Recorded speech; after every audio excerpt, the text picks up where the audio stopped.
Well, hello, and welcome back to Thank God It's Sunday.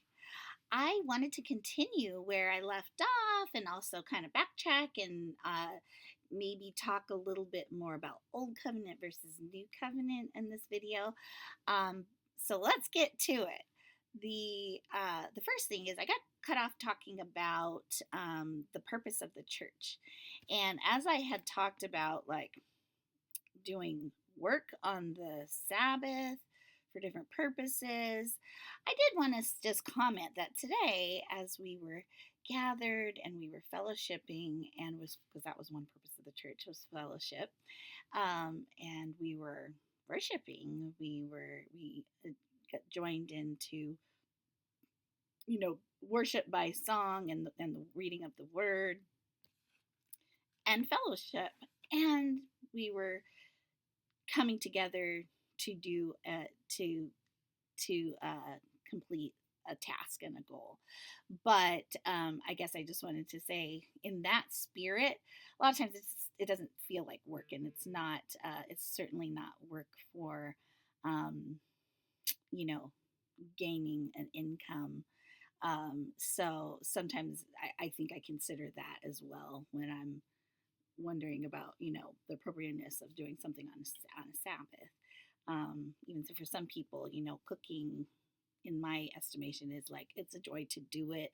You're doing it for family and friends, or some people keep that very strictly and they don't do that on Sabbath. So anyway, that is just kind of again an opening to a discussion that we might have about that topic. Now, I have a couple of things that I would like to um, discuss and further get great information and give great information in regards to from the site Got Questions. So, we had denoted that the purpose of the church, according to, or purposes, Acts 2:42, what they were, 1 through 4, which I listed in my last video. And it goes on to say the church is to teach biblical doctrine so we can be grounded in our faith.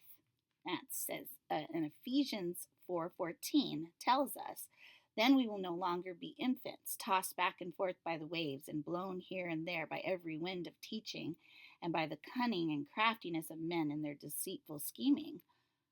It was a very windy day at different times of this weekend and today.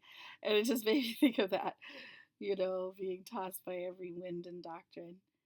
The church is to be a place of fellowship where Christians can be devoted to one another and honor one another. Romans 12:10. Instruct one another. Romans 15:14. Be kind and compassionate to one another. Ephesians 4:32. Encourage one another. 1 Thessalonians 5:11. And most importantly, love one another. 1 John 3:11. And that even is poignant and brings to my mind some of the things where we were together today and just doing these tasks together, but fellowshipping brought up some things that made me realize like we had missed some things that were going on in people's lives. And we don't want to neglect being encouraging to one another, or um, loving one another in different ways. The church is to be a place where believers can observe the Lord's Supper, remembering Christ's death and shed blood on our behalf, 1 Corinthians 11:23 through 26. The concept of breaking bread, Acts 4, or 2:42, also carries the idea of having meals together. This is another example of the church promoting fellowship, right? Definitely need food for fellowship. No, I'm just kidding. Um, the final purpose of the church, according to Acts 2:42, is prayer. The church is to be a place that promotes prayer, teaches prayer, and practices prayer. Philippians 4:6 through 7 encourages us, do not be anxious about anything, but in everything, by prayer and petition, with thanksgiving, present your requests to God, and the peace of God, which transcends all understanding, will guard your hearts and your minds in Christ Jesus.